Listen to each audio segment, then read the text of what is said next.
hindi po totoo o hindi po tama na kapag ang isang tao ay nagbibigay ng advice, hindi po nangangahulugan na yung taong yun ay mas maraming alam kaysa sa'yo or has more knowledge than you.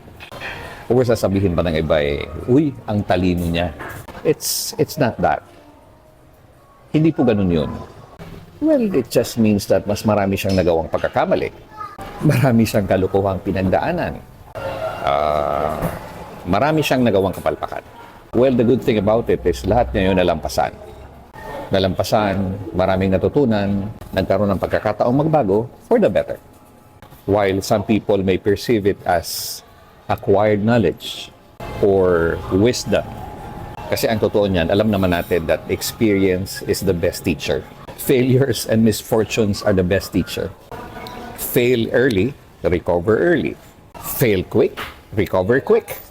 So kung in kaso, you're avoiding those things, failure, misfortunes, pains, heartbreaks, what would become of you? Kung puro sarap at ginhawa, magiging ano ka? Saan ka bibit-bitin ng panahon? In kaso, paano ka mag-grow? Paano ka matututong bumangon? Paano ka ngayon mag-agree that life goes on and on? Kung walang ganun.